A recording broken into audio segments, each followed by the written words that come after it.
Good evening. I'd like to call to order the Lakewood City Council virtual regular meeting of January 25th, 2021. For those who are tuning in tonight, our number for public participation is 1-669-900-9128 with a webinar ID of 961-1044-5595. Press pound. Then after entering, press pound once more to join the meeting. You'll press *9 to request to speak and *6 to unmute. With that, Mr. Clerk, will you please call the roll? Hall. Here. Abel. Here. Vincent. Here. Gutwein. Here. Beta. Here. Skilling. Here. Springsteen. Here. Franks. Here. Johnson. I am here. Thank you. LeBure. Here. And Harrison. Here. And we have a quorum. Great. Thank you, sir. If you would please now join me in a pledge of allegiance and a moment of silent prayer.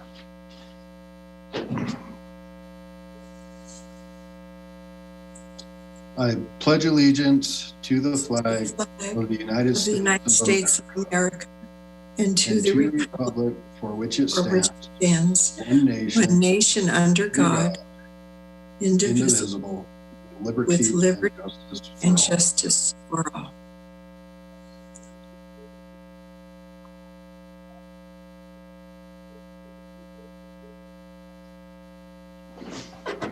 All right. Thank you very much. So next we'll go into public comment. This is Mayor, the point of the meeting where the public... Okay, Councilor Gutwein, yes. I just got an email from a constituent saying they can't hear hear us on channel 8, so I'm not sure if it's a problem on their end, but I was just wondering if we could check and yes. Thank you for that. We'll check on that right away. Thanks, Councilor Gutwein. Thank you.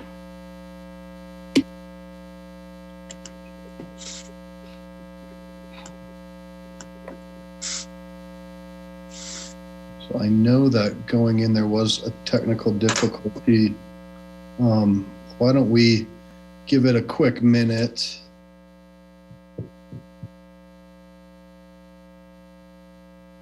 Looks like Mr. Goldstein is probably checking. He is.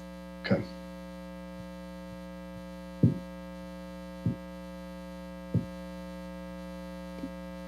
She actually just wrote back and said it was on her end. So seems like we might be good to go. I just heard that too. Thank you. Thank you. Thank you. Sorry about that. All right, so this is the point of the meeting where the public is invited to address the City Council on items that do not appear on the agenda. All comments should be directed at the City Council. I ask that all persons calling in observe the same decorum as we would have in council chambers. I would like to mention that it'll be 3 minutes per person, and I'll let you know when you have about 30 seconds left. Before I go into that, I'd also like to acknowledge that we had multiple public comments on Lakewood Speaks tonight, and I'd also encourage council, if they have not had a chance, to look at Lakewood Speaks. But under public comment on Lakewood Speaks, we heard certainly things related to sustainability as a goal, things related to the Westland Town Center, and then also a gentleman who was interested in serving on committees and would like to certainly point you to the Lakewood Advisory Commission or our homepage where we have a lot of openings if you would like to engage on that level. So, Mr. Clerk, do we have anybody in the queue for general public comment this evening? We do not.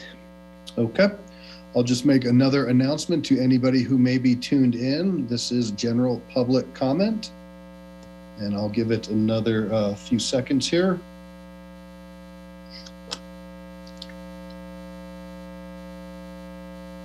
And I'll close public comment. And I will go to item 5, executive report, Ms. Hodson. Thank you. Good evening. I'd like to draw your attention to a meeting coming up this Wednesday.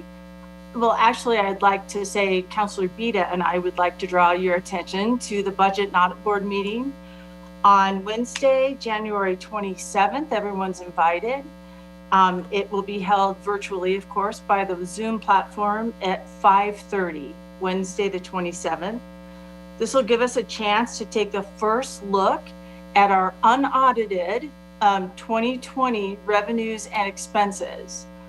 So that'll be a really interesting conversation. And of course, the people in finance make you say unaudited because the numbers aren't final until we've gone through the final audit.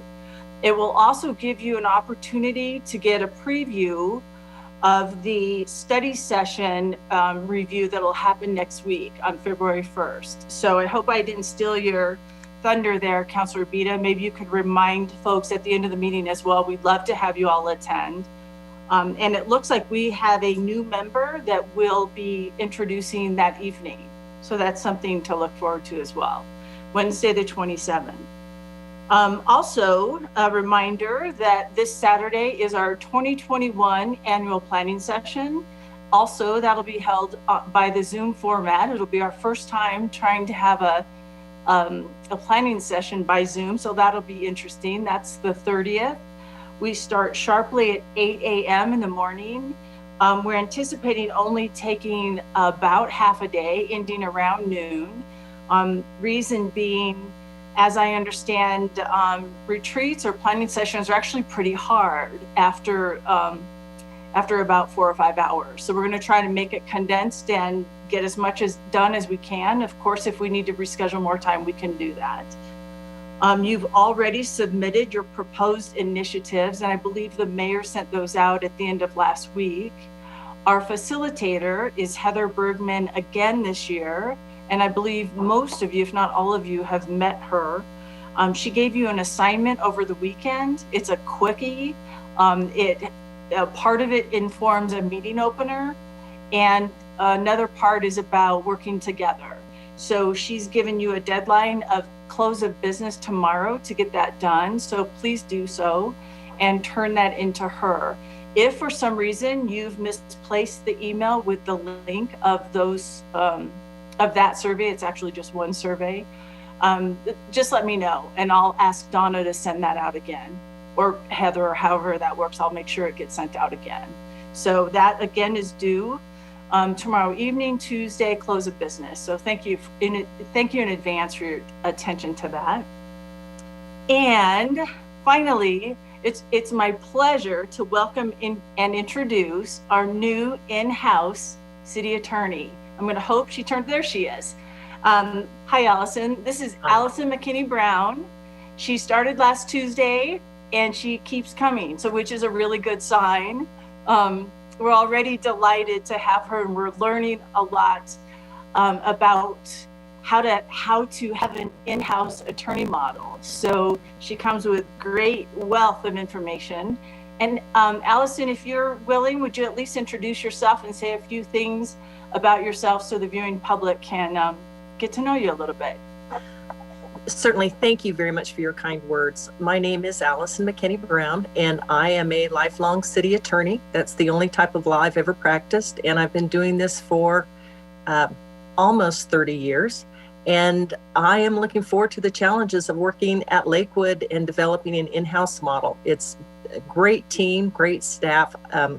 There's just nothing negative to say. It's going to be a really exciting next few months as we figure out this new process. Thank you, Allison. And I look forward to each of you getting to know her better individually. So thanks, Allison. Again, welcome aboard. And Mayor, that concludes my report. Fantastic. Thank you, Ms. Hodson. Sure. And Ms. McKinney Brown, welcome. We are thrilled to have you, much anticipated, and we certainly won't fault you if you don't have all the answers this evening. So as has become a custom since probably March or April of last year, we continue to recheck on our emergency declaration at our regular meetings. And so that will be what we'll do tonight. And so I'll now ask Mayor Pro Tem to make a motion to extend the emergency declaration. I move to extend the declaration of disaster in the city of Lakewood, Colorado, resulting from the coronavirus COVID-19 pandemic pursuant to section 1.27 of the Lakewood Municipal Code, originally declared by proclamation of the Lakewood City Manager on March 17, 2020, extended by a majority vote of the City Council on multiple occasions, and by this motion, extended again until February 8, 2021, unless earlier extended or terminated by the City Council. Second. Okay, we have a motion and a second. Councilor Johnson. Thank you. I very much appreciate what this declaration has done for our city. We're appreciative of it. I would just like to say that at some point, individually, we're going to have to decide when it is appropriate to give more thought to considering this declaration. I personally am becoming more and more concerned about the national debt and what this is, the road that this is taking for our children and our grandchildren long term. This has allowed us to make a big difference with our businesses and many people that deserve to have help right now, and I understand that. But at some point, we're going to have to take a look at this. As long as states and counties and cities are asking for more and more money, there is pressure on elected officials to be benevolent. So I just like your thought on going forward at some point. Now is not the time, but thank you. Thank you, Councilor. All right, so we have a motion and a second. Any more discussion or questions? Seeing none, please cast your votes. And that passes 10 aye and 1 nay, the nay being Councilor Springsteen. Okay, next up is the consent agenda. The use of the consent agenda has been made to expedite council action. It contains both resolutions and first reading ordinances. Tonight, just one resolution and approval of minutes. Resolutions are items of routine nature. Members of the public will have an opportunity in a moment to comment on any of the proposed resolutions. Any council member may request an item on the consent agenda be removed for separate discussion and action. Under general business, will the city clerk please read the items on the consent agenda into the record? Yes, item 6 is resolution 2021-7, appointing council members to various boards and committees. And item 7 is approving minutes of city council meetings. Okay, so now I will open public comment. Is there anybody in the queue, Mr. Clerk? No, sir, there's not. Okay. And I will just speak briefly before a motion as to the resolution.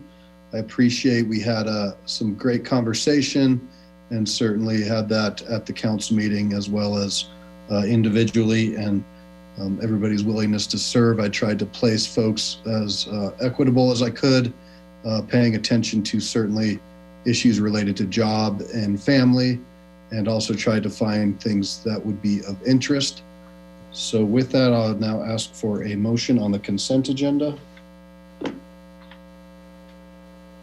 Mayor Paul, I move for the acceptance of the minutes of the City Council, order all ordinances introduced on first reading to be published in the Denver Post with public hearing set, the date included in the ordinance, and for adoption of resolutions, all of which are included in the consent agenda items introduced into the record by the city clerk. Second. All right, motion and a second. Any discussion or questions? All right, seeing none, please cast your votes. That passes 10 ayes and 1 nay, the nay being Councilor Springsteen.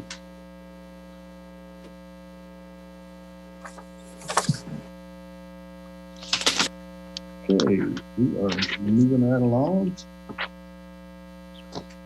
to item 8. Will the clerk please read item 8 into the record? Yes, sir. Item 8, Resolution 2021-6, establishing residential dwelling unit allocations for 2021 and assigning allocations to pools pursuant to Chapter 14.27 of the Lakewood Municipal Code. Thank you. I'll now open the public hearing on Resolution 2021-6. And I will make note that there were some emails that came in today, as well as 3 comments on Lakewood Speaks this week. And 2 weeks ago, or at our last regular meeting, we also had some comments. We thank the community for that. Mr. Clerk, is there anybody in the waiting room who wishes to speak on item 8? There is not. Okay. So I will now close the public comment portion and ask Mr. Parker to maybe provide some context or somebody from his team.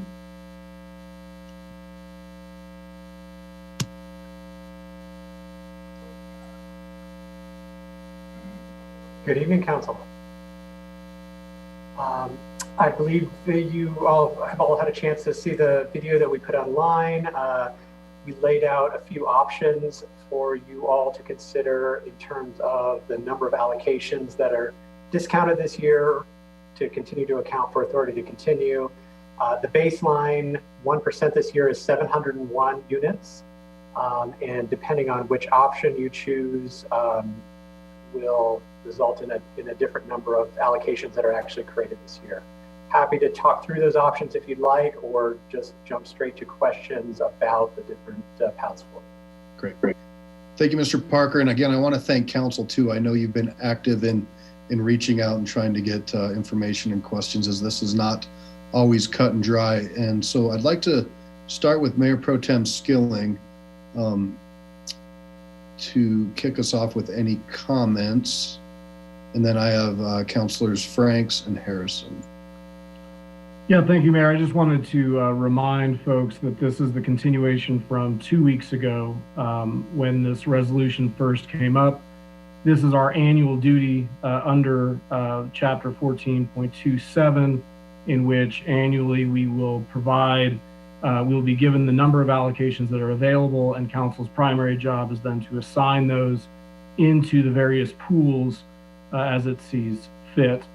2 weeks ago, since this is our first go around with this is our first time doing it, we wanted to make sure that we got it right as far as what the numbers were, so that we can have that objective baseline before we start assigning the actual allocations. In that time period, as Mr. Parker alluded to, council has been active. There has been discussions. A lot of the information is on Lakewood Speaks. And basically what you've seen there is what's deemed on there is 3 options, but really where we're at is we've got 2 choices. One is, which is option 1, is that we follow we're reducing the numbers by approximately 280 over the course of 3 years, tracking with the resolution that we passed last January, 2020-8. And then the option 2 is a different interpretation of that would see, since we only had 184 of those, we only had 184 requests for allocations this year in 2020. Therefore, that number may have been lower than what was anticipated. And there was another, that option 2, you could assign some of those authority to continue units to that, basically the spread between the 184 that were actually applied for and then what the 1% cap would be. I just, one other reminder, tonight our goal is really just to come up with the number for 2021 and then assign the units. Option 3 focuses on 2022, but that's more of an informational, as just so that the entire context of this, since we did a 3-year plan under the resolution, 2021 is what we're concerned with tonight. So the discussion just needs to be between more or less option 1 and 2 moving forward. And certainly Once 2022 comes along, then of course in January or prior to that, we can discuss what happens in 2022. But that is not before us. 2022's allocation numbers or where those are going to spread is not before us tonight. Before us tonight is the continued resolution on what we're doing with 2021 allocations moving forward. So I just wanted to make all of those things clear and just give a little bit more background to where we are at. Thank you, sir. All right, Councilor Franks. Thanks, Mayor Paul. Well, first I wanted to start out and thank staff, especially Travis, for being so willing to meet with Dave and I and talk through all the numbers so I could make sure that I had all the correct starting numbers. And so we certainly appreciate that. I did also go back and watch all the quite a long discussion that we had back on the last allocation meeting to make sure I understood not only what ended up in the resolution, but understand the discussion and the intent and all of that. And did certainly want to let my fellow councilors know that option one is the numbers that I came up with. And I think they were also validated by, that's just a straight line calculation that doesn't take into any account any other nuances. And I think that, as Councilor Skilling said during our last meeting, this should be something that's just straight line. It should just be easy for the public to track, should be a starting number, any deductions we've agreed to, and an ending up number. So I certainly appreciate that we have two options, but I will be supporting option one. Thank you. Great, thank you. Councilors Harrison, then Abel, then Beta. Thank you, Mr. Mayor. Travis, one thing that I wanted to make sure that we had clear to the public is that any of these three options, 1, 2, or 3, does not go above the 1% growth cap. It's just how the units are allocated, correct? That's absolutely correct. That's the number one sort of goal of all of this, is staying under 1% when you're adding allocations and authority to continue. And all three of these options stay under 1% over the 3-year period. I wanted to have you confirm that because I had some questions from some people that they were concerned that we were increasing it. And I wanted you to say that out loud so all of us would hear that. Thank you so much. That's all I had. Thank you. Councilor Abel.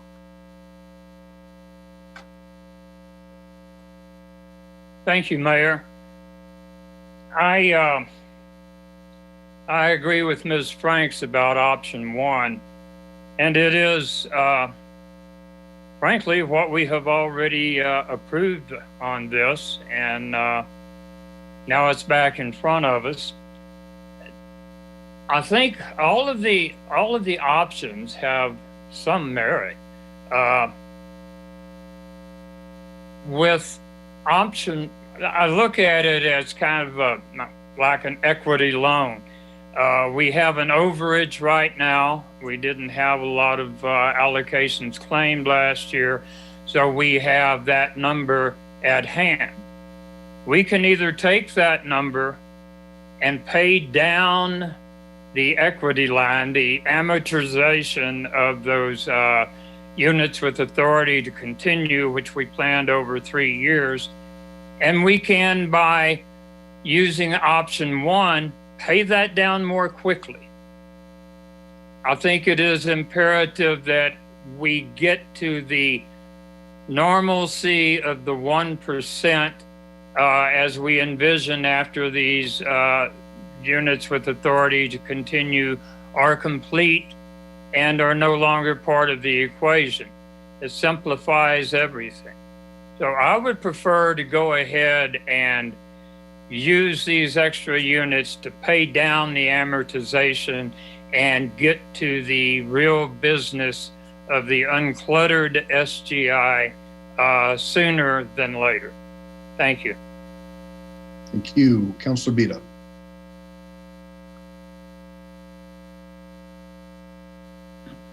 Okay, can you hear me okay? Yes, sir. Okay, and looking at this question, there are some important factors to consider when deciding which of these three methods to use. in setting our building allocations for next year as required by the Strategic Growth Initiative passed by the voters recently. First, it goes without saying that we must honor the will of the people by honoring the letter of the law. There is really no suggestion that I've heard that we should do otherwise. To my way of thinking, option one best does this because it does not permit any carryover for unused allocations. The ordinance passed by the people does not provide for such a carryover either. Although it may not explicitly address this exact situation. Nevertheless, the clear intent of SGI ordinance is basically a use it or lose it philosophy. Any other interpretation makes the 1% limit guarantee a guaranteed floor as opposed to a ceiling.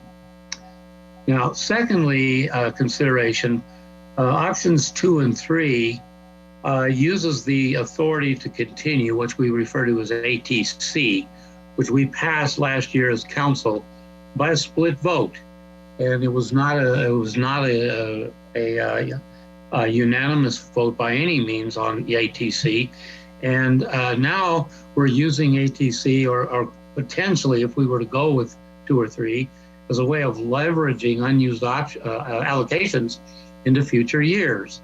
Thereby further diluting, to my way of thinking, the effect and intent of SGI. Several of us on council were opposed to ATC when it was originally passed, and now to take that and extend it even further under options 2 and 3 would not be acceptable to me.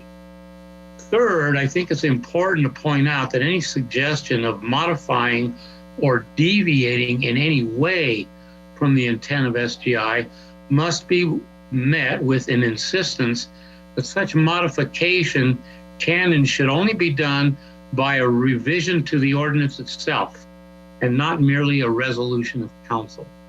An ordinance modification requires different and more stringent requirements and procedures, public notices and so forth, whereas a resolution is less so. And yet a resolution has the same effect going forward as a language change. It becomes a precedent and it becomes a law. A resolution set a precedence that can have the force of law, the same as a full ordinance modification. If we are going to change SGI, the one that the people passed, then it should be by clear language, either added or redacted, so it is obvious to all that the proposed change, what it is, and so that the effects of the change can be debated and considered fully by council and public.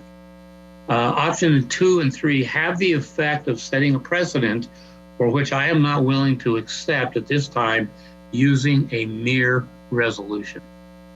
For these reasons, I will vote in favor of option 1, which meets all of the requirements I've just mentioned.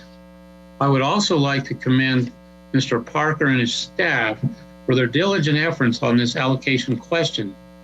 He, along with his talented staff, have assisted council and the public to understand that this issue is complicated. There are more than one ways to calculate the allocations. As they say, there's more than one way to skin a cat, and that it should be looked at from various and differing perspectives to ensure that we choose as council the path most consistent with the intent of the voters. I know that Mr. Parker reworked this presentation several times in order to help make this complicated subject understandable to me, to the rest of the council, and to members of the public. He also reached out to us to help answer questions and assist us. And for all of that, I want to say I'm grateful. Thank you. That's all. Great, thank you. All right, Councillor Johnson. Thank you. I'll be brief. First, I would like to thank Travis Parker as well. This ordinance has been difficult to work with and work through, and thank you for your time. Second, I would like to thank Councilwoman Franks for the interest that you had in helping to adopt option 1. Counselor Bida, I would also like to thank you. You're far more articulate than I am. I will be also voting for option 1. I believe it honors the intent of the voters the best. Thank you. Thank you. Councilor Abel? Thank you, Mayor. I was remiss. I need to thank Mr. Parker as well. We spent an hour and a half, 2 hours on the phone at different times, and it was enjoyable. Sometimes debate and sometimes a lot of agreement, but Mr. Parker did a great job going back and making this concise and clear, even to me. So thank you very much.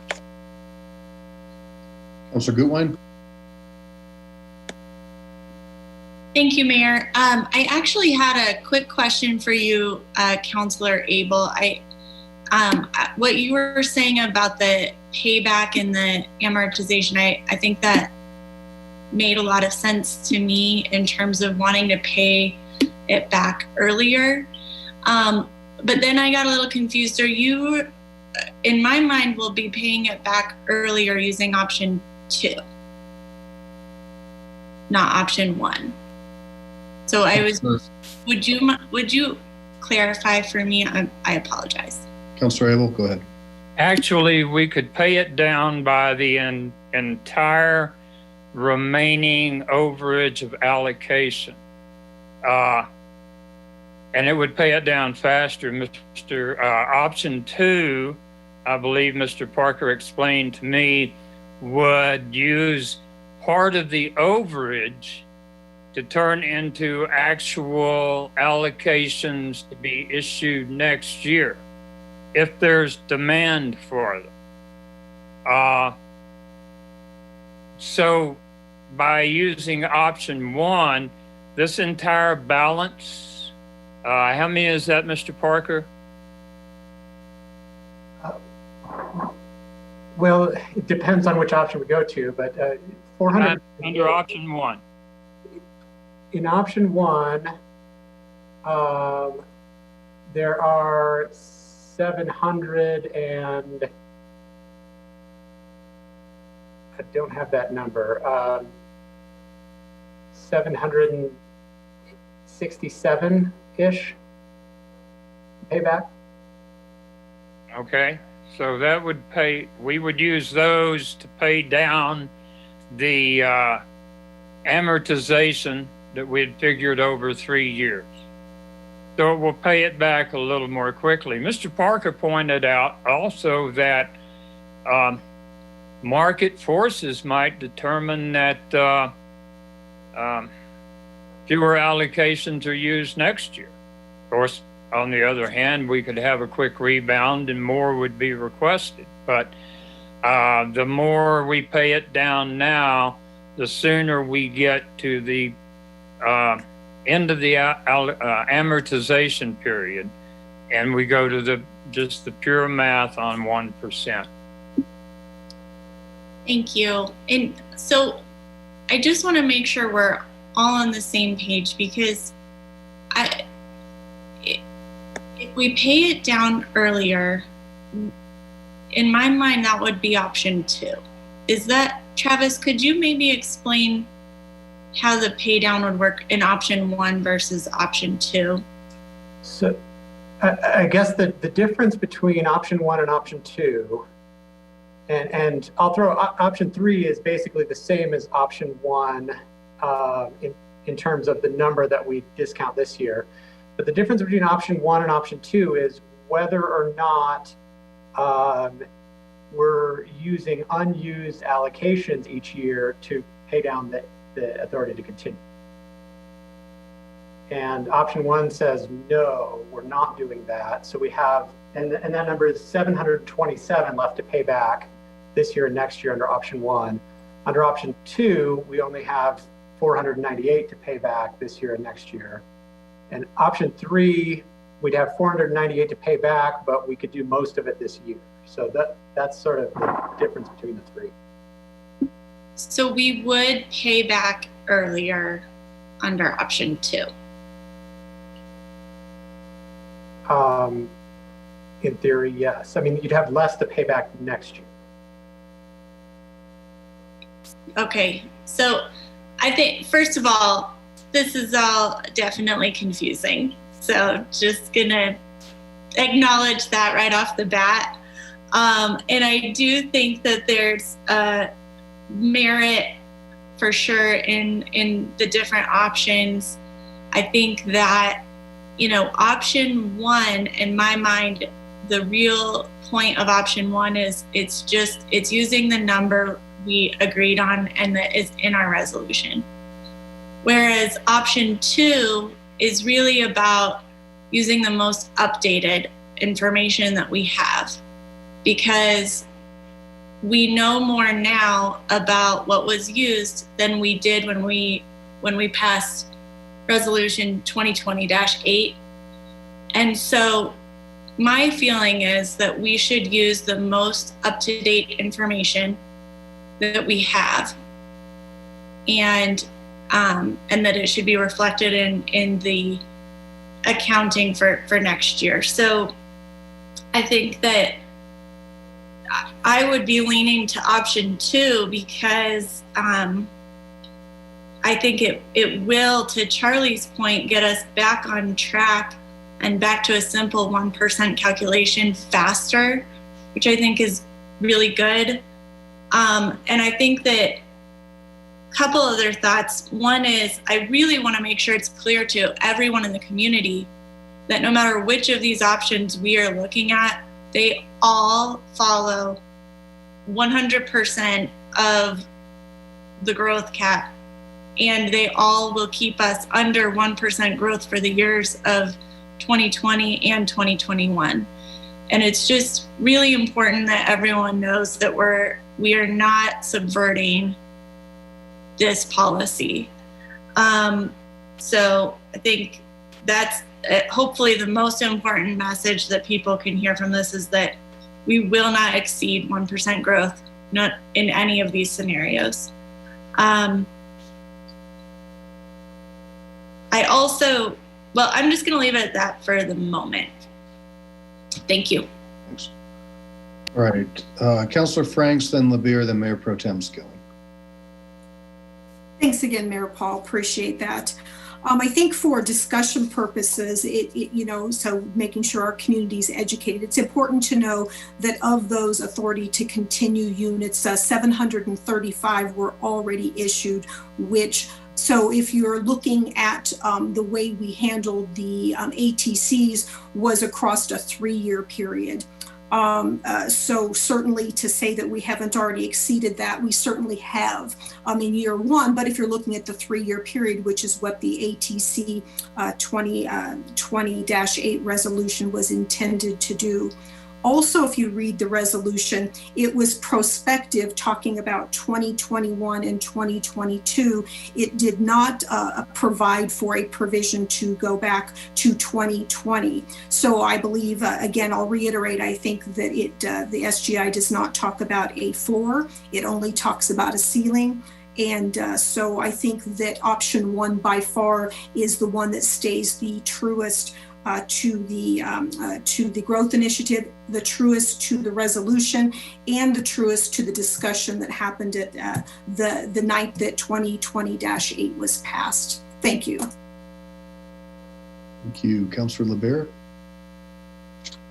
Yeah, thank you, Mayor. I mean, I obviously see the nuances between all these different sort of options, but I think a lot of it is sort of a distinction without at least a huge difference. But I did want to just point out, at least wanted to recognize Dana's point, Councillor Gutwine's point, which is, I do think either way we move on this, I think it supports the idea, the general intent of the SGI. So I just want to point that out for our community. In fact, I think anything we do here goes well beyond SGI, in my view, since the SGI never really talked about incorporating units into the authority to continue in the first place. That's just something the council chose to do, to take a sort of more conservative approach.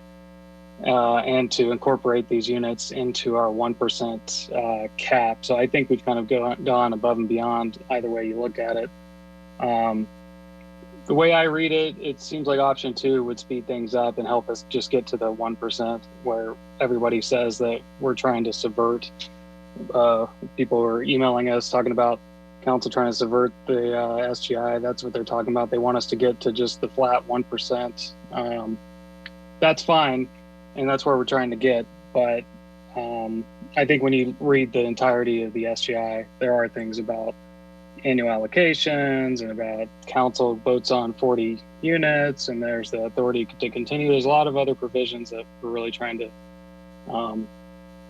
get to the heart of SGI. So I think I personally would like to move with option 2 because I think that'll get us there quicker. That's the way I read it. So that's what I would support. Thank you. Mayor Pro Tem Skilling. Thank you, Mayor. Yeah, I think option 3, being the informative slide, is kind of going directly to a lot about what's being talked about. Councilor Abel's point, how do we get there quicker? Does there need to be a true up at some point? I think that's what option 3 is informing. It's kind of showing that by year 3, maybe there's an assessment that needs to be done. But I agree with Councilor Franks that 2020-8, which, as I recall, was passed unanimously by this council after, 5 hours of debate on the dais and many months of work going into it and many amendments. And we finally coalesced, all 11 of us, around this 2020-8. And one of those amendments, I believe, was Councilor Abel's, that put it out to 3 years to kind of spread it out so there would be some allocations that were left. But I mean, again, I believe, as Councilor Franks, I tend to lean towards her reading of it because the language in the actual ordinance does contemplate reducing it by 1/3 of the ATC units that are out there over the course of 3 years. So sticking with our conservative approach that we've taken, because we want to be conservative, especially as we're still going through some of the bumps of learning the SGI, I think that option 1 is a good approach for this year. Option 3 is something, and certainly the comments have been heard tonight. If there's something further that needs to be discussed, certainly we've got the slides. Folks have had a lot of discussion. But with that, I would support, I think for this year, when the job tonight is just 2021, that's it, not 2022. For 2021, I think we move forward with the 355. That's taking the 3rd off. So 355 tonight, and we allocate them into the pools and move on. And if there's going to be more discussion about 2022, then we have that at a different time. But tonight is 2021. All right, Mayor Pro Tem, there is somewhat of a consensus, but we will need an up or down vote. So I'm going to ask that you please read or make a motion, and then we can do it from there. And if it fails, we move on. If it passes, then we're done. And I apologize. We're on item 8. This is actually item 8. Okay. Yeah, 21-6. Okay, Mayor, I move for the adoption of resolution 2020-6. 2021-6. 2021-6. Second. Okay, a motion and a second. Any other discussion or questions regarding this? All right, seeing none. Oh, wait, hold on. Are your hands up? Hold on, please put your hands down. Councilor Gutwein, was your hand up for a vote or? Oh, okay. All right. Sorry. Okay. Please cast your votes then. Mayor, I did want to speak, not vote. That my hand was up to speak, not to vote. I apologize. Okay. mine too. Okay. Councilors Gutwein, then Abel. Thank you. I just wanted to state that I will be voting against option 1. I do appreciate that the intent of taking a more conservative approach. However, I believe that given the housing crisis, rental crisis, homelessness that's expanding, businesses closing, and the general state of our economy, taking a more conservative than necessary approach is, I don't think that's the right thing to do. And I believe that option 2 is still fully 100% following the letter of the law and following the 1% growth cap will of the people. But I just don't think that artificially lowering the cap is necessary, because it will now be significantly lower than 1%. So I'll be voting against that. Thank you. Okay, so I have Councilor Abel, then Franks, then Johnson. Thank you, Mayor. I was under the impression that discussion was over. I just needed clarification as to whether the Mayor Pro Tem's motion encompasses option 1 or option 2. Thank you, Councilor Abel, for the clarification. My understanding is it was option 1 as written. Thank Go you. ahead, Mayor Pro Tem Skilling. Yeah, and that's why I had my hand up. I'm looking at the resolution that's on the floor in the packet here is option 2. So if there's consensus on option 1, we would need to amend the resolution that is now pending. We'd have to amend it to reflect the numbers in option 1. And I believe we could probably do that wholesale and just say we amend it to reflect the numbers in option 1, but I'll defer to folks that know the answer to that. So Mayor Pro Tem Skilling and Councilor Vincent, let's remove the motion on the floor and just start over, I think. I remove my second. I'll withdraw the motion. Okay. And then Mayor Pro Tem, if you want to restate, because that's what we were building off of from the folks that weighed in. The majority wanted to see 1, with some folks wanting to see 2. Sure. So I move for the adoption of Resolution 2021-6, amended to reflect the calculations expressed in option 1. I'll second. Okay, we have a motion, second. Councilor Johnson, your hand is up. Thank you. I was just looking for clarity regarding which option we would have been voting on. It sounds now we'll be voting on option 1. Thank you. Great. All right, thank you all very much. And I'll just mention just briefly, I will not be supporting either. And I think Councilor Gutwein spoke to the same types of things as we go forward in an uncertain economy. You know, we are certainly in the intent of the SGI and in compliance with it. And I think the opportunities that might be out there, this community is going to need for multiple reasons. And I would like to also mention, you know, we did receive a lot of emails, and unfortunately, I think some were led to believe that this was something other than what was happening. And so I always appreciate the community reaching out so we can have dialogue and conversation, because there was certainly some misinformation out there. All right, anybody else? All right, seeing none, please cast your votes. So I have 1.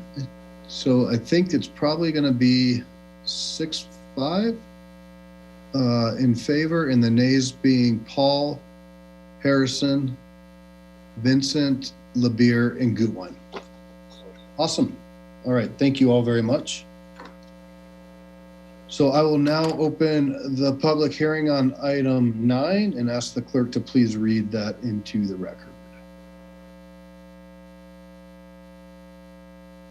Item 9, ordinance 2021-1, modification to the official development plan to legislatively rezone land located at 2301 South McIntyre Street, Lakewood, Colorado, 80465, County of Jefferson, State of Colorado.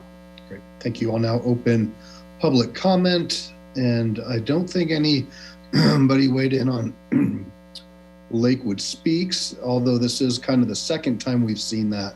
So I think there were some folks who weighed in last time. And Mr. Clerk, I do not see anybody in the waiting room. I agree. Okay, I will close public comment.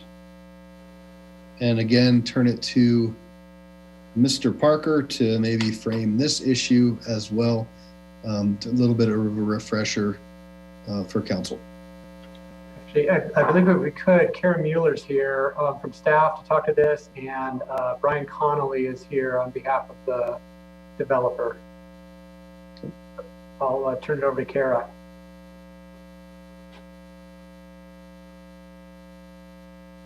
Good evening, Ms. Mueller. Good evening.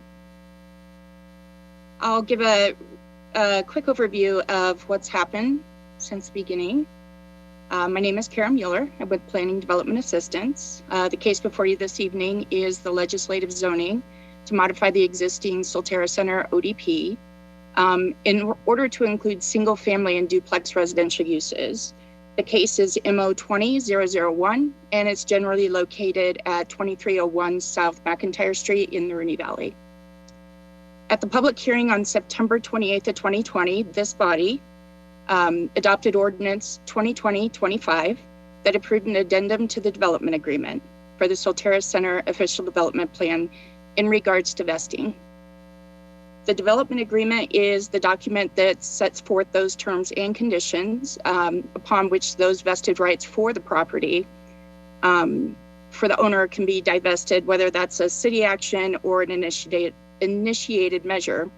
On July 12th of 2019, an ordinance known as the Strategic Growth Initiative, or as you've stated, the SGI, became effective. This was intended to limit the number of housing units that grow each year to 1% within the city of Lakewood. In order to clarify the relationship between that existing development agreement on vested rights and this new initiated measure, the city and the property owner entered into an addendum to that original development agreement. And once again, that was Ordinance 2020-25. One of those provisions of that addendum was to modify the Soleterra Center ODP in order to, again, allow for single family and duplex residential uses. Currently, under the existing PD mixed use employment suburban zoning, you cannot develop single family or duplex residential uses. As you may recall, that development agreement also prohibits multifamily residential, commercial storage uses, and it limits the total number of units that can be built within that area to 950 units. The zoning for the property will remain the same, a planned development with mixed-use employment suburban. And if it is approved this evening, the PD zoning component would then abide by the Soleterra Center ODP as well as the Soleterra Center ODP modification number 1. The Planning Commission did hold a public hearing on this legislative zoning, and that was held on November 18th of 2020. The Planning Commission did adopt the findings of fact and order as presented in the staff report and recommended approval of the legislative zoning with a vote of 6-0, subject to the following recommendations. I'll read those at this time. Number 1, require that planning areas 1, 2, and 3 of the Soleterra Center ODP include non-residential uses in addition to residential uses. Number 2, provide a notice of the public hearing to adjacent property owners subject to the mailed notification requirements for a quasi-judicial rezoning in section 17.2.2.3.b, that is a mouthful, of the Lakewood zoning ordinance prior to the city council public hearing. Number 3, remove an option to provide fees in lieu of land dedication to satisfy the requirements for school land dedication. Staff did send mailed notification to property owners and tenants, as well as registered neighborhood organizations pursuant to the zoning ordinance as recommended by Planning Commission. At this time, I would like to go ahead and conclude staff's summary and turn this over to the property owner's representative, Brian Conley. Thank you. Thank you, Ms. Mueller. Good evening, Mr. Conley. Good evening, Mayor, members of council. You know, my only role here is to answer questions, so I'm available to answer questions, but otherwise this is consistent with the addendum that you approved back in September, and we would respectfully request your approval. Thank you. Great. Thank you. All right, council, do you have any questions? All right, Mayor Pro Tem Skilling. Mr. Conley, Planning Commission recommended that at least a few of these planning areas that there be a requirement that there be some amount of commercial built there. And what is the response then from the landowner to that recommendation? And also, if you can speak to the school piece. I think Kara already spoke to the second piece, so 1 and 3, if you could. Yeah, absolutely. I'll start with the school piece first. That's a fairly easy one. So the Planning Commission had recommended that my client, CDN Red Rocks, be required to dedicate land instead of provide cash in lieu to the school district. There has already been negotiations and a tentative agreement that's been reached with the school district that will provide for land dedication, and actually several of the landowners over in the valley are sort of pooling together on providing that land dedication. So that one's being accomplished. As far as the requirement or the suggested requirement to provide non-residential uses in planning areas 1, 2, and 3, that is a tougher one. So just to provide a little bit of background, and I know that most of the council is familiar with this property and the history of the valley, but obviously this was long ago planned for commercial office uses, and that opportunity has sort of evaporated, and or at least for now it has. And this property, the Planning Commission's discussion was really centered, I think, around the fact that there's a need for, in part, a grocery store in the valley, and there was some discussion about other retail uses. And the reality is that, first of all, from a market standpoint, this property, as you all know, lies sort of halfway between Morrison Road and Alameda. And as you all are undoubtedly aware, it's most common for commercial users, grocery stores and whatnot, to locate at major intersections and along major corridors. And so having a use like a grocery store or retail in the middle of between Morrison Road and Alameda would certainly be non-traditional in the retail market. And in fact, this property, my clients have actively marketed this property for commercial uses during the time that they've owned it, which has now been well over 10 years, and have not found a buyer interested in doing commercial uses. And of course, that's not for want of trying, because commercial uses are generally produce more of a return than residential uses to a property owner. So that being said, the request that there be non-residential uses in planning areas 1, 2, and 3, it wasn't specific to commercial or retail uses. I think there will likely be non-residential uses in the sense that they might be uses that are ancillary to a residential use, whether it be open space or amenity spaces or things like that.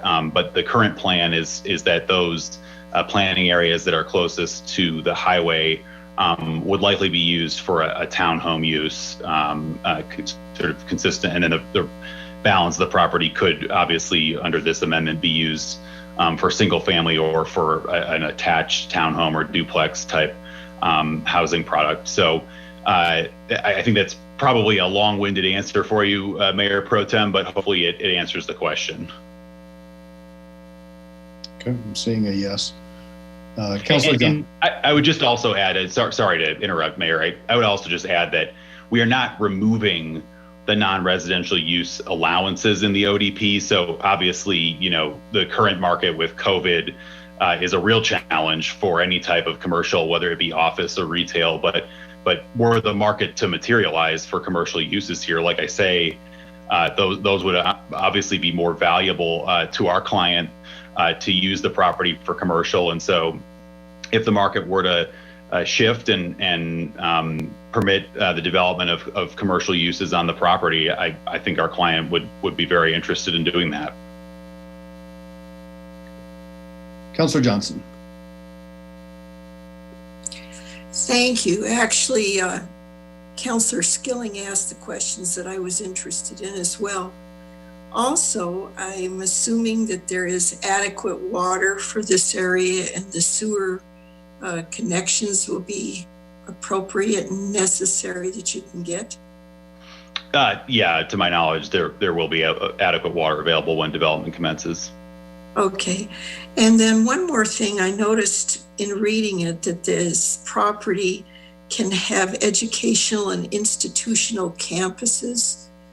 To me, that sounds more like higher ed kind of thing, college type thing. Has there been any interest in anything like that on any of this property? Councilor Johnson, I don't know specifically about whether there's been any interest in an institutional use. Like I say, the property's been actively marketed over the last probably decade, and it hasn't garnered a lot of interest for commercial uses. And I suspect that institutional space is fairly limited. I know just generally around the metro area. So I suspect that if there had been someone looking for institutional property, they would have likely come to this one. So but I don't know of any specific interest in that use. Fair enough. Thank you. You're welcome. All right. Anything else, Council? Mayor Pro Tem Skilling. Is this an appropriate time just to discuss the motion, or are we still on Mr. Connolly? Please.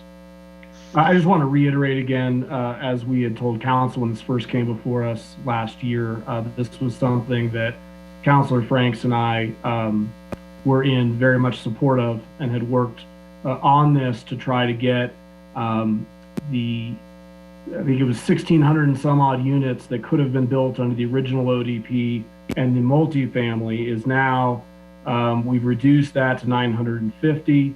There is a prohibition on the multifamily, which could have included 80-foot buildings. That has now been eliminated. And we also have the benefit that the landowner will notify the city when it intends to pull permits, and the number of permits that it pulls will come off of the allocation number that's available. So I think that those are important things for the community, and certainly reflect exactly what certainly Councilor Franks and I have heard for a long time in our neighborhood. And it does respect the will of the SGI, because it's not they're not getting around it in any way. The number does come off. So I just wanted to make that clear before we vote on it, kind of what the substance of this was, as a reminder. Mayor Pro Tem, while you're with it, will you please make a motion? I move for the adoption of ordinance 2021-1 on second and final reading. Second. Okay, motion and a second. Any more discussion? Seeing none, please cast your votes. And that looks like that passes 11 ayes and 0 nays. So thank you, Mr. Parker, Ms. Mueller, and Mr. Conley. Appreciate you all. Thank you all very much. It's kind of fun when you get to see a new person at our council meetings, because it's kind of always the same crew these days. So we'll move into general business. Anything under general business? Okay, seeing none, we'll go into reports. And we'll go ahead and start in Ward 1 and go up through 5. Councilors Johnson or Abel? Go ahead, Charlie. Thank you. I do want to bring folks up to date. James Mace had asked for time last week, 2 weeks ago, time to speak. After the meeting, he and I chatted until the next morning after midnight. And we have discussed the issues that concerned him 2 or 3 times before. But this week, staff put together a Zoom meeting with Mr. Mace, folks from Public Works, and from our communications office, and spent some time talking with Mr. Mace. His concerns are about accessibility and for people with challenges in mobility, from Oak Street Station, for instance, to Kipling Boulevard, especially around Kipling and 13th Avenue and 13th Place. It can be very difficult. We have also discussed the difficulty moving up and down the sidewalks on Colfax, and I told Mr. Mace I would bring those his concerns to our attention, but I certainly want to thank staff for the time they took to explain our processes and timelines for building sidewalks in that very same vicinity. So thank you. Thank you. Councilor Johnson? Well, thank you, and thank you, Charlie. Yes, there was a Zoom meeting with James, and Dan and myself attended. Actually, no other staff was there, and Dan is going to take forward some of the concerns of James and get back with us both. I think that's all I have to say. Thank you. Thank you. Ward 2, Councilors Vincent and LeBure. I can go first. You want me to go ahead and go first? Okay. I just have one quick thing. I know sometimes that the public wants to know where we are with certain items and maybe what it is that even last year we addressed. I get questions about that. And if you want, the public can go on, as well as council, lakewood.org/dashboard, and that will show you exactly what we accomplished last year and what items are still under process. And it addresses all of them that we're doing. So it's a real helpful tool, and anybody's welcome to use it. And that's all I've got. Thank you. I just want to comment real quick. We had some pretty, I don't know, Skillen, you want to jump in? Or Mayor Pro Tem, your hand. I'm sorry, Councilor LeBure. I didn't mean to interrupt. Before we get too far into this, and I think we chalked this up to, we haven't been doing this very long, these January allocations, but it dawned on me, mainly because on my other computer screen, I still have the some of the discussions we've had tonight of the different graphs. Well, when we passed option 1, that's step 1. So now we have the 355. But we haven't actually allocated the 355 yet. So we all, I think, breathed and got through that part. And now we forgot to do what should be in years going forward, if we just have that number ready, that should be the bulk of our discussion, is where to put these allocations. So I apologize, Mayor, I'll take the blame for it. We need to go back, maybe just put it in a general business, or however you want, maybe general business, however you want to do it. But one, you could do it pro rata off of the, since option 2 is the one that's in the packet, you could pro rata that. I don't know if that's the best course. I can certainly leave that to Mr. Parker and others to discuss if the pro rata method works. Because you had 450 some odd in option 2, you now have 355, so just under 100. You could just pro rata that out in some manner to reduce it in a comparable way. But I'll just leave it at that, but I just wanted to bring that to your attention, Mayor. No, thank you, Mayor Pro Tem, and I guess we touched on that earlier in preparation for tonight, and I thought that was put through in the resolution. So, sorry. Do we need to have another resolution, or I guess we could make an amendment to resolution 2021-6 and insert that language? So we do have our attorneys on, and I promised we weren't going to make you have to engage on these sort of things tonight. But we do have to get that second part of what would have been in 2021-6 and was left out. So is the cleanest way to just do an amendment on top of it? When the original motion was made a few minutes ago, the resolution was to adopt the resolution as written, but with the numbers associated with option 1. And I don't have the numbers associated with option 1 in front of me. So if the numbers associated with option 1 include statements of allocations, then those have already been adopted. If they don't, then you've got half a resolution with option 1 and half a resolution with option 2. And if these have to be addressed tonight, then I would suggest that you reopen the discussion and reference specifically that paragraph or paragraphs that's going to be amended, and then do a second motion. Okay, so thank you for that. So, Ms. McKinney-Brown, would I then need to, because we can't negate the resolution that passed, right? So we would do a separate. Yes, so at this point, just recognize that the resolution is passed, adopted. The resolution is written with option number 1 numbers, but that I think it is 1, 2, 3, 4, 5, 6, 7. I think it's paragraph 7 of the recitals of the whereas clause 701 allocations is not referenced within option 1, and that paragraph must be addressed separately. Okay.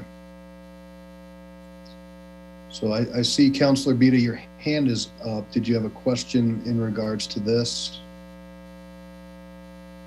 Can you hear me? Yes, sir. All I wanted to say was that I did have a question about the allocation and how, policy-wise, how we want to do that. So I don't want to just go automatically to some pro rata number without at least having a chance to address that when the time is right. That's all I wanted to say. Thank you, sir.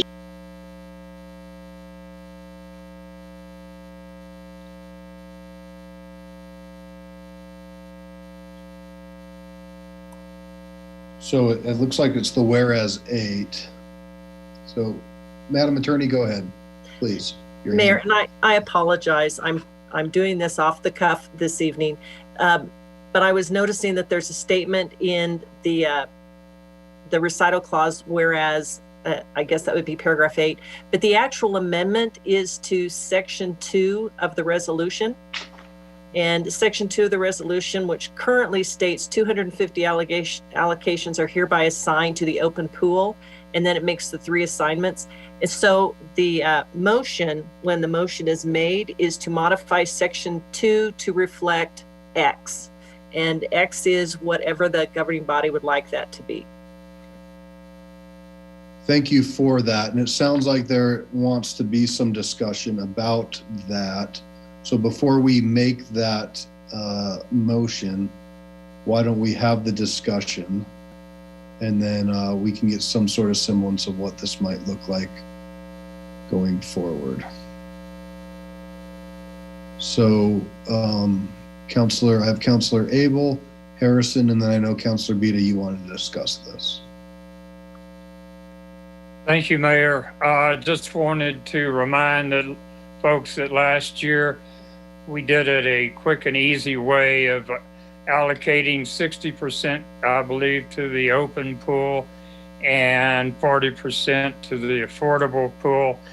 I believe this year we have some, I guess, obligations for the vested rights that we need to include into a pool where they can be held to address the number of units Mr. Connolly's client may want to use this year. Is that correct, Mr. Parker? That's correct. We have requests for 63 under the agreements for vested rights. So if we can set 63 aside in the hardship pool, then it makes sense to do the rest either at a 60-40 or whatever formula the council prefers. Sure, and I wasn't necessarily suggesting 60-40, just a reminder of what we did last year. I would like to see a decent amount of these put into the affordable pool. And then I guess the rest go into the open pool, but those numbers I think are open for discussion, and I'm afraid I would be too generous and ask for half of them affordable. So whatever the consensus of council is. Thank you. Councilor Harrison? Thank you. I was just needing to confirm what the hardship pool for Brookside Residential was, and Charlie clarified that, so I'm good with that. I could probably do 60-40 with the remainder of 63 allocations going into Brookside. That I could go with that. Thank you. Just for clarification, Brookfield. Councilor Pito. Thank you, Mayor. So I'd like to direct a question to Mr. Parker. So as I understand it, the recommendation is for 174 allocations to the affordable low-income housing pool, and then 250 to the open pool, and then 63 to the hardship pool. And I don't have any problem setting the hardship pool aside as needed. But my question is this: how do you come up with this allocation with the 250 open and 174 affordable? Is it just kind of arbitrary? You just sort of stand back and pick a number, or is there some policy thing that's driving that? And the reason I'm asking the question is that we hear so much on council about affordable housing, affordable housing, affordable housing. We need more affordable housing. Housing's too expensive in Lakewood. We can't afford to live here. I'm inundated with this all the time. I don't know about the rest of you. And so if that's truly a concern, and I think it is a legitimate concern, why aren't we looking at maybe, and I asked this to Ms. Parker, why not put a higher number on affordable? I mean, like a high number, maybe 300 of them, most of them going into affordable housing to encourage that kind of development. And instead of this, which is kind of a very, tentative sort of approach to me, it looks like. Maybe you could give me some insight on that if you would. Sure. Well, yeah, the solution to affordable housing in Lakewood is bigger than the number of allocations we put in the affordable pool here. But really, this is, completely arbitrary and up to council's discretion where to put these. The only driving factor here is, after we take out the 63, we've got 292 left based on the 355 that you created. So the only other driving factor is we've already got applications for 98 in the open pool. So I'm assuming you're going to want to accommodate those, and maybe some additional for other open pool requests that come in over the coming year. So that's how we ended up with, putting more than half in the open pool and less than half in the affordable. But it certainly could go the other way. You could put some number just barely above 98 in the open and put all the rest in the affordable. Do you think that they would be made use of if we were to put a higher number? I know it's not going to solve the problem, but again, it's a step towards trying to get more affordable. Do you think they would be, our developing community, our developers in the community would take advantage of those or not? I think that's a conversation that we all need to have in another forum about affordable housing and this housing ordinance. The answer is no. There's not any demand for these affordable allocations for a variety of reasons. So, no. So you're saying that even if we allocate them there, they're, may not get used. Correct. Okay. Well, that's helpful. Thank you. And I would just add, Councilor B, those are some good questions. I think one of the issues at play is a lot of the affordable developments rely on LIHTC housing credits, 4% or 9%. And that's quite a process for a developer to go. It could be a year or 2, 3 years. They don't always know if they're going to get, CHAFA approval. And we've seen that in multiple different developments. So that's one of the things that weighs into the availability of developers being able to do affordable. A lot of them are tax credit deals. Okay. Thank you. All right, so I have Councilor Vincent, LeBeer, and Gutwein.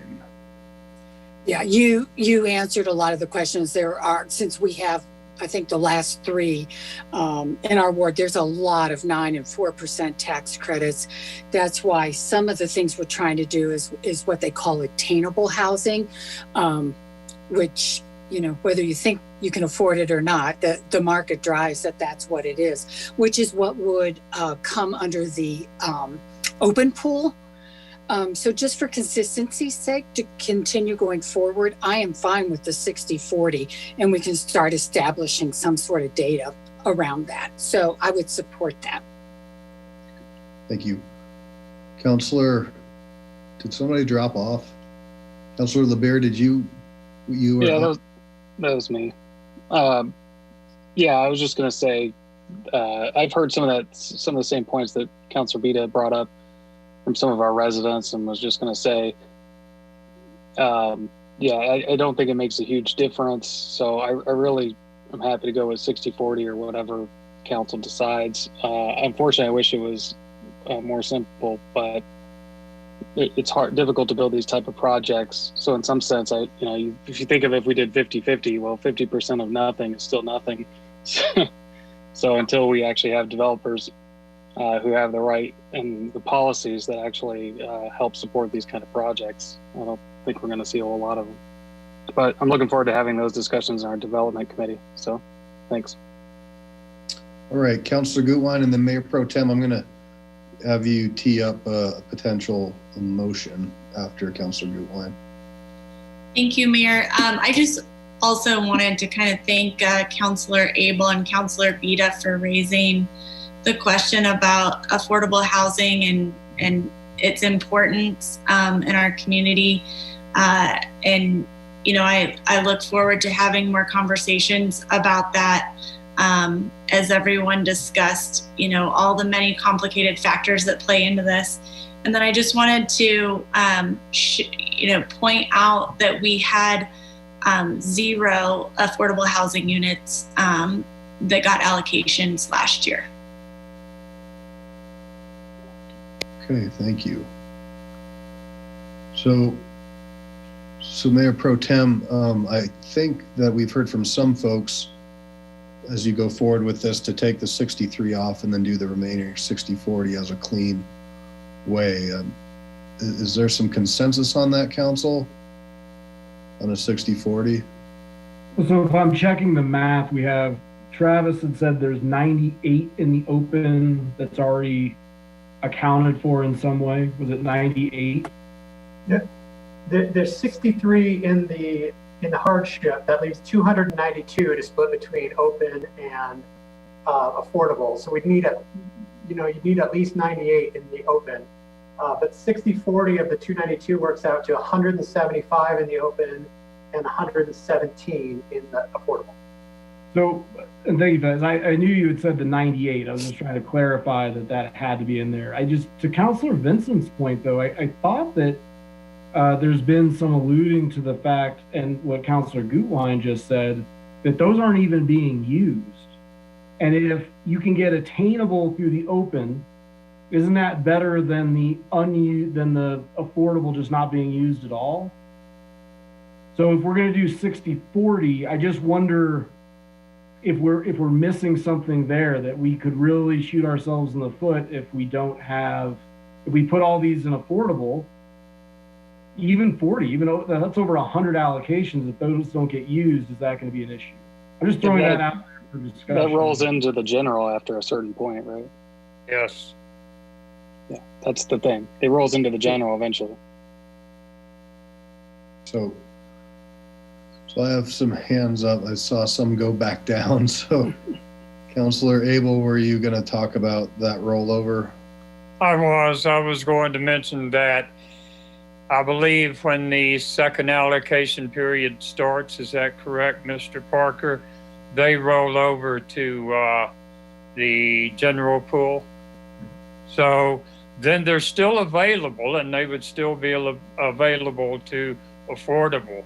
But they do roll over, so anyone, if they're not used for affordable, they could maybe be used for attainable, or they could even be used for market rate.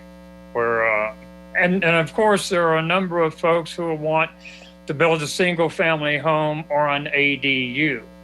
And everyone who fills out an application gets at least one, if I'm not mistaken. Is that correct, Mr. Parker? Right, if they're available, yes. Yeah, so there you go. But they will return to the other pool if unused. But I think having that 40% out there encourages their use. Mayor Pro Tem Skilling, and then I have Councilor Gutwein. I don't know if you wanted to respond to that at all or had a follow-up. No, that's fine. I was just raising the issue for discussion. I agree with just doing the 60-40. I just wanted to, when Councilor Vincent and Councilor Gutwein had said that there was just zero on that, we started talking about, are we missing any other opportunities to get what it sounds like folks want? I just wanted to flush that out a little bit. Yeah, I can read the motion if you want to take a crack at it. I think I'm reading what we had adopted, and it doesn't look like, so when we passed option 1 and did that wholesale, that should take care of the recitals, the whereases. And so we would be amending section 2 with this new amendment, would just go to section 2, because that's how we're splitting out the allocations. And if Mr. Parker has those numbers before I read the motion, just so I read it correctly, that would be great. And Mayor Pro Tem, real quick, Ms. McKinney Brown has put her hand up, so let's see if she wants to weigh in real quick as well.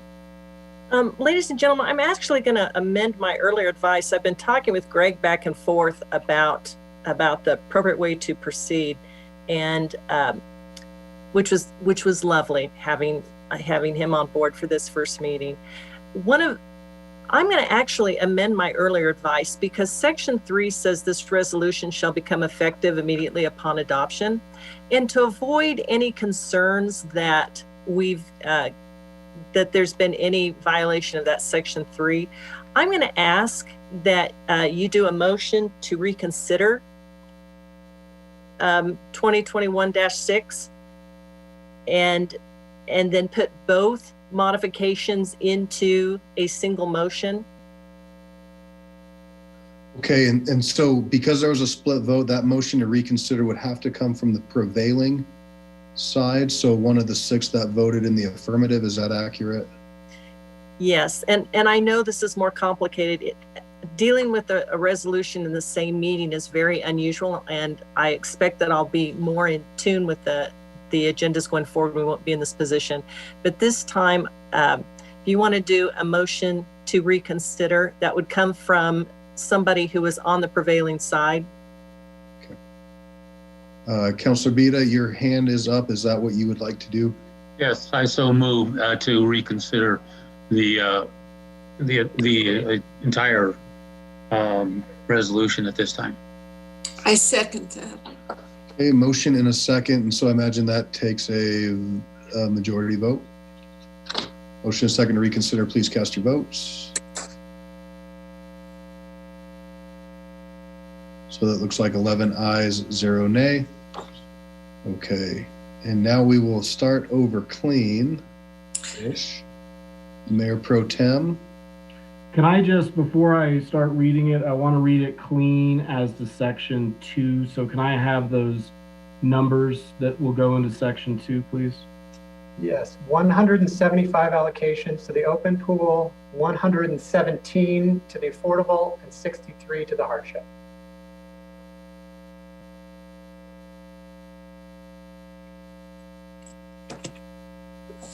Okay, and I'll just do it wholesale option 1, then do it like we did the last time, but add this amendment to section 2. Are you okay with that, Mayor? Yes, sir. Because that'll take care of all of the whereases, I believe.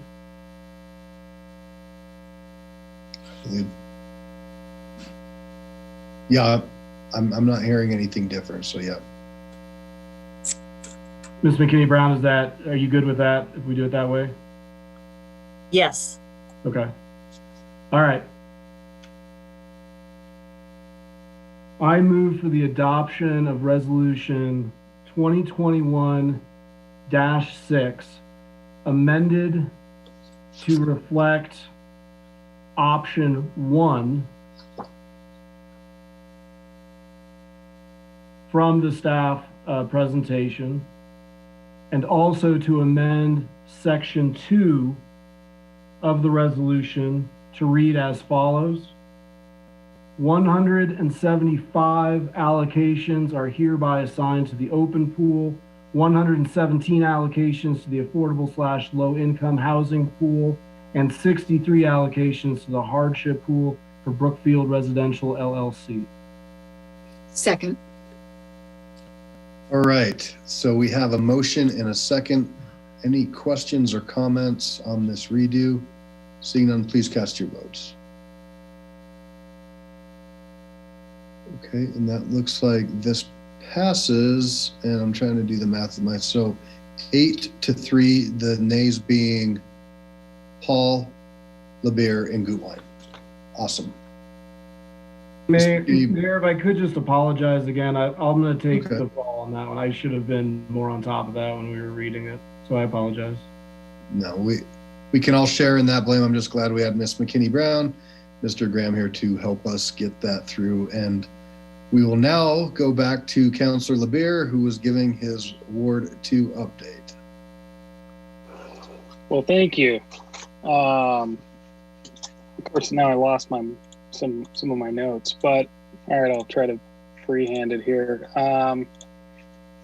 Later on this week, we have a meeting with Dr. Cog, so looking forward to that. It's always a good time, and hope to provide you guys some updates whenever I get that.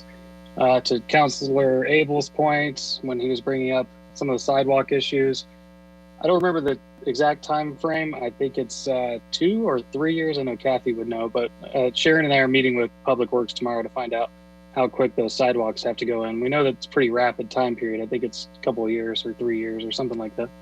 That's right. Kathy. It is. It's under design right now. Perfect. So hopefully we'll see some new infrastructure, at least on a certain section of Colfax pretty rapidly. So that's good news. I want to just bring up to the residents, I encourage you all to continue to send in your thoughts and emails about our planning session this weekend. It's always an important meeting, and hearing from all of you, I think, helps guide the council a lot. So I just encourage everyone to send us emails. And then I also just want to bring up to our neighbors, because they're seriously concerned with some of the crime issues and some things that they've seen on Colfax. I feel bad. Some of our residents in Morris Park had a pretty horrific event happen in the neighborhood, and I was tempted to forward it all to all of you, and perhaps I will. But Councilor Vincent and I have been talking with Kathy and her team and Adam, Mayor Paul, about this, and I just want our neighbors to know that this is an issue I take very seriously. And, we got to see some change, and we want to see some action. And, everywhere in Lakewood should be a very safe place to be. And that's what we want to see. And however we can get there, I'm happy to entertain that. And I just wanted to call that out. So thank you all. Can I add to that, Councilor LeBear? I'm sorry, Mayor. We've got the CAT team is meeting with the chief on Wednesday for that very issue. So we are taking that very seriously as well. So just to affirm. All right, Councilor Vincent, I forgot. Did you go? You did. Okay. All right. Ward 3, Councilor Springsteen and Beta. Councilor Springsteen, do you want to go, or do you want me to go first? You go ahead and go first. Okay. Thank you. All right, just a couple of quick items. As our city manager mentioned, we do have budget and audit meeting this Wednesday, and we will be going over some interesting items. You'll also get a chance to meet our new citizen member of the Budget and Audit Committee, which you all appointed here a couple of weeks ago. So I urge you to attend and get a chance to meet him.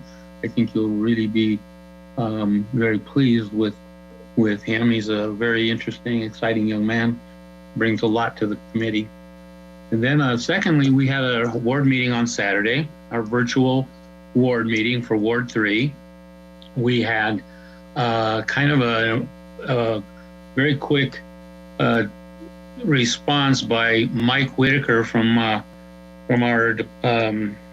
Public Works, and he came in and sat in on our meeting to try and address some concerns of some of our residents on the Jewel corridor and some of the problems that folks are experiencing on Jewel related to both crime and to traffic.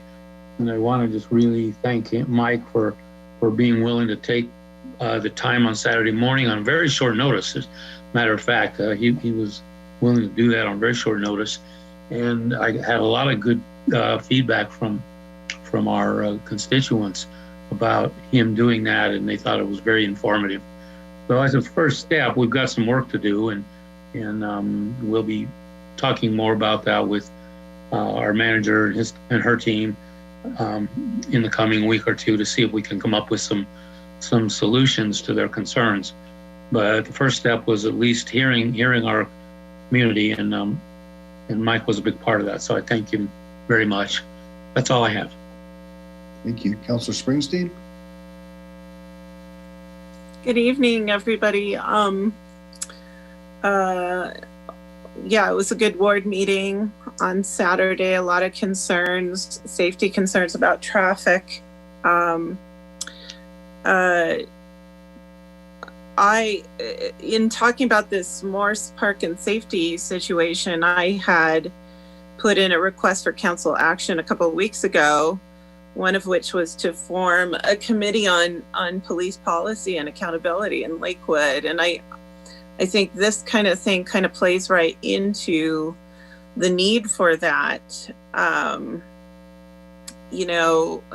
of the things I was looking at this week is how SB 217 is going to affect our police agents who have to, who are now being subjected to some amount of individual liability, and I'm sure are looking to us for leadership on how to protect themselves from falling into sort of that kind of liability. And so, I think from many perspectives, from the safety of the public, the police, and the city, it's an important issue. And so, I keep talking to constituents in the ward about it. Mr. Mace and I had an extensive conversation as well the other night, not till midnight, like Councilor Abel, but regarding his witnessing ketamine being administered and his being interested in being a leader in a civilian review board. So I hope we can continue in those kind of discussions. That was the appointment I asked for committees, and I saw that I was put on some committees I did not ask for. So I would just, again, make note of that,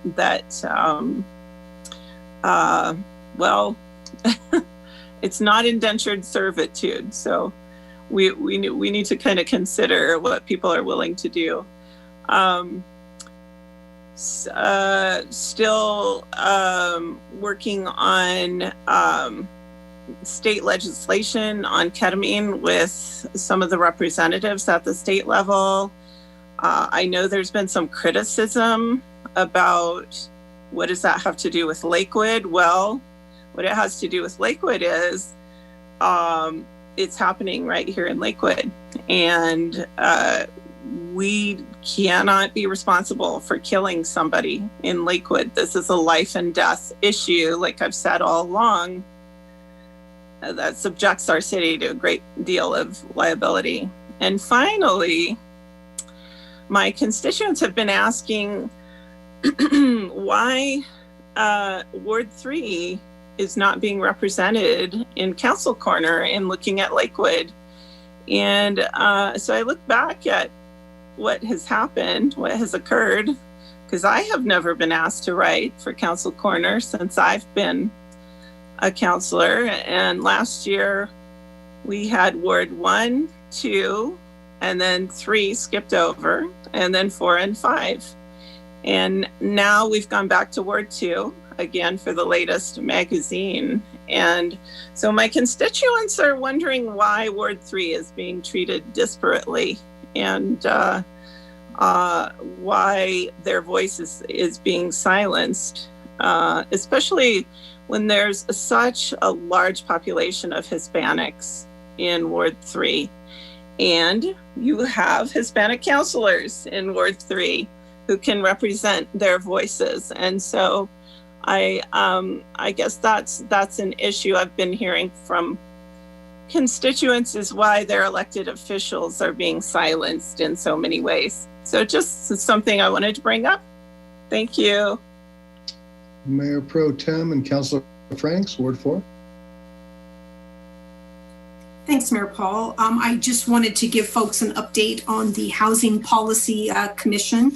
Per the last meeting, we were looking to, we had passed off all of our work products to staff, and our staff liaison, Robert Smith, took that forward to staff. They've had a chance to review all that information. As the chair of that commission, I'll be meeting with staff on Friday just to go over any administrative items, make sure that we're well prepared for the March 1 study session, which is when all of that information will come to City Council.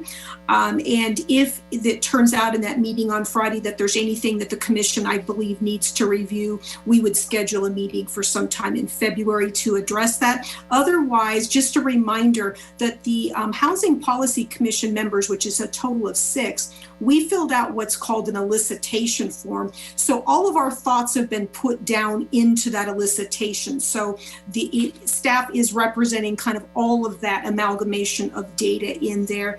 And of course, council will have questions and things that might need to be dug into a little bit deeper. But that goal is to keep with that timing of that March 1 study session, so we can educate council on the work the commission's done, and certainly solicit input to determine if we're ready to go forward with a writing of an ordinance of some type, or whether council provides enough direction where then the commission needs to refine any sections. And so I just wanted to acknowledge Ms. Hodson's team put together a wonderful group. I'm looking forward to meeting with them on Friday, and that's the conclusion of my update. And I would like to thank City Attorney McKinney Brown for doing so well, kind of off the cuff tonight. I think it was a bit unfair to kind of throw that at you tonight, but thank you for getting us through that, Mr. Graham. Thank you also for helping out with that, and of course, Mr. Parker's team and Kara for the presentation tonight. Thank you all for that. It is very much appreciated.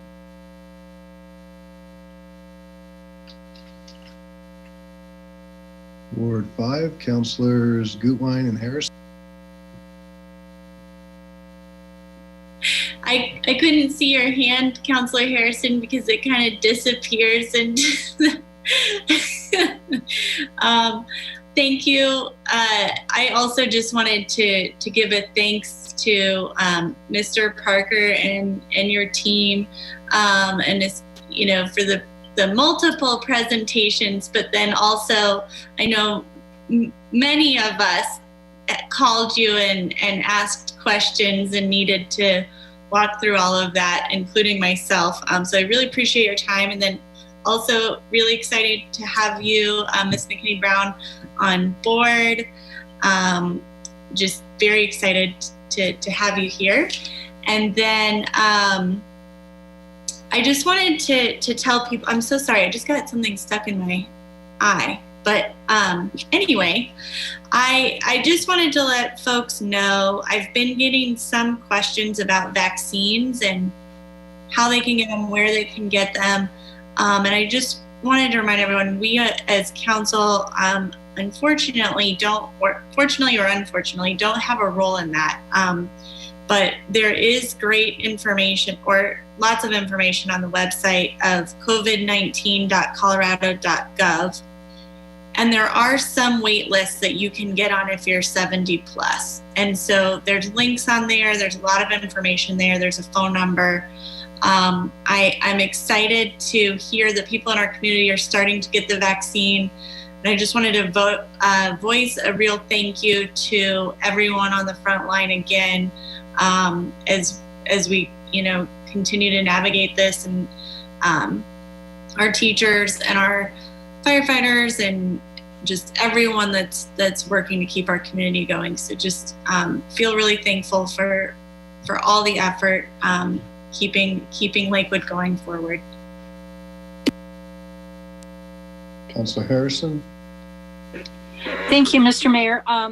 I just wanted to say thank you, repeat what everybody else has been saying. It's been a great meeting. I feel like everyone really participated, and thanks to staff for all that you do. You always do such a great job, and we really appreciate that. You make us look like stars, so thank you very much.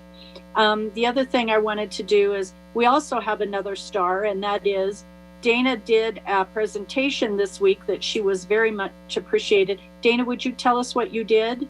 It was with a group of, I think, young people that you were working with. Oh, sure. Well, it's a nonprofit group that works with nonpartisan young folks that are learning to be advocates. And so I got to do a training. The topic was dealing with opposition. And so that's kind of interesting. I think all of us could probably give a great lesson on that. But it was a lot of fun, and I'll tell you that the young people in our community and in our state are very smart. We're in good hands. So, thank you. I just wanted to make sure that everyone knew that you participated, and that's hats off to you that you were chosen to do that. So thank you for doing that. Ward 5 will be having our regular Zoom meeting on February 7th. And we'll have two parts to our meeting. The first part will be how to make your home safe, some quick tips from the CAT team about what to do, and some ideas that maybe we've forgotten about, but we'll learn about. And then the second half will be talking about what we discussed at our retreat this weekend. So hopefully we'll see lots of people participate, and that's all I have. Thank you very much. All right, thank you all very much. So a couple quick things here. I found this to be actually super useful. So Lakewood Speaks, as you all know, is a great way for the community to engage, and we're seeing good participation. And the archives section is actually very helpful too. So for instance, I had some folks reach out about the conversation regarding gas station convenience store uses, and was able to send them that way so they could see the staff presentation and really dig into our conversation. So I want to make sure that you all know that that's a tool that not only goes into the future, but also goes in reverse, and you'll be able to see some of our previous conversations, which I think the community will really enjoy. Had a really cool opportunity today to participate in a conversation with elected officials, about 50 elected officials and community leaders in British Columbia. And I want to give a shout out to one of our community action team members, Agent Aaron Lowe, who did the heavy lifting of the presentation, but they were interested in the law enforcement assisted diversion program that we adopted a few months ago, and wanted to learn more about that. It was really cool to be able to present that. And they were actually also very interested. We had some emails after to hear about the community action team in general, and to better understand that model, as well as the mental health folks and the navigators that are working with them. So it was really cool. and another great opportunity for the Lakewood Police to really show, what they're all about. So thank you, Agent Lowe and Sergeant Dereza for getting that going and doing that. Had a really cool conversation with Representatives Kennedy and Tipper, as well as Kelly Barker from Jefferson County, who's the heading home homeless navigator for the county. And the representatives reached out to get a better understanding, and thank you, Ms. Hodson, for kind of pointing me in that direction first to start at the county-wide conversation, and Councilor Gutwein also jumped in on that. But one of the key things that I learned, and something I need to learn more about, is in a lot of my conversations I talk just about sheltering, and I was taught that that is actually an old model, and there's a lot of better things out there that we can do that still incorporate a shelter, but really have those wraparound services and those daytime programs, and so something that's more to that. So it was a good learning experience for me, and something that I can now share with the community as we go forward. Let's see here. Our retreat on Saturday morning, it's going to be short, but probably long via Zoom. And I appreciate council. I think there were 17 submittals to go through. And so we'll have a good conversation, and that web ID link should be up if it's not already for folks to weigh in. And again, the vaccinations is something you're going to continue to hear about. Try to send those folks either to our Lakewood page or to the county for the most up-to-date information. Want to give a shout out to our healthcare workers for all that they're doing. And then this is important for me to just mention, and I would point Councilor Springsteen to May 11th, 2020. If you go to your email, you'll see the invitation to participate in that Looking at Lakewood column for Ward 3. So it looks like that came through on May 11th, 2020. And so I know we all get a lot of emails, but it's important that when you do, you are able to engage with staff so that they can help get you the things that you need. And that one particular was for the Ward 3 column, but you will be back in the queue, I'm sure, for this year. So that's all that I have. Ms. Hodson, do you have anything? Yes. Yeah, can I just follow up on that? We also followed up with a phone call and I believe another email. So if there's a different way that staff can be more effective in communicating with you, we'd really appreciate it. There is absolutely no intent to discriminate by any means to any population of our community. But as council members, you are asked to help write these, to actually author these council in your corner so that you can say whatever you want to say. So we're asking each of you to be, and I'd like to thank you, because almost all of you do this and understand these tight deadlines as you work with Stacy Olden, our PIO. But if there's a different way that would be more effective to get a response from you, we are very open to that. We typically do an email, a follow-up email, and then a phone call.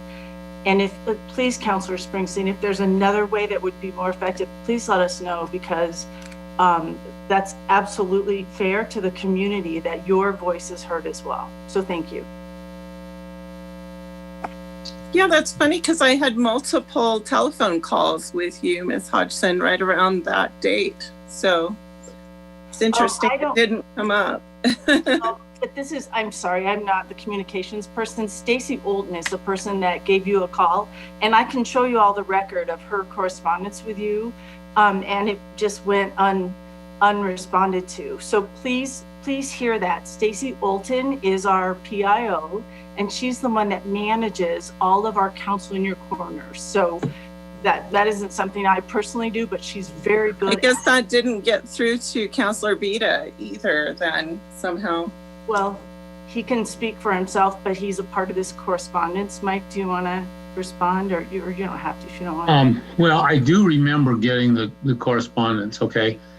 I can't really tell you what happened, why it didn't happen. I know we had kind of a short window to get it in, and without going back and looking at my records, I can't really say for sure what happened, but I do remember getting the. Well, and that would be part of the problem is short windows. Yeah. It was, but yeah. You got it May 11th for the June 16th edition. And she needed it by June 4th. So that's about typical. If you, as a council, if you want us to extend that deadline and you believe you need more time, we're happy to do that. It's better when we all respond, and it's better when every ward is represented in the council in your corner. So, well, that's interesting because that would have also been right around the time when the Councilor city Springsteen, we're not going to deal with Channel these 4 accusations at this time. So I had a lot to deal with right then. oh, that's fair. And if we, like I said, if there's a different way that we can, that Stacy can get a hold of you, let us know if we can be more efficient in our communications. Mm-hmm. And I would also echo, this is a great opportunity to try to understand and meet with the city staff so folks can have a better idea of who does what. Again, Ms. Hodson doesn't do the looking at Lakewood. That comes from a different department. So to get acquainted with what the different departments do would be super probably beneficial for you as well, Councilor Springsteen. So you have a better idea of these processes. And, you know, I am afforded a column in every one and I get the same amount of notice, and sometimes they come fast and sometimes not. But I know Ms. Holton's always willing to work with council too to try to get those in. So we can hopefully get that cleaned up this year. And that's all I have. And so Ms. Hodson, do you have anything else for this evening or? No, I don't. Just again, a welcome to Allison. We're glad to have you. Thank you. All right. Anything from the city attorney's office? No report this evening, but thank you all for the warm welcome. Great. Thank you. All right. And then Mr. Clerk, anything from you, sir? No, that's sir. Thank you. All right. Well, I appreciate everyone. We're going to close down just a little bit shy of 9 p.m. We'll see you Saturday at the retreat. Thank you.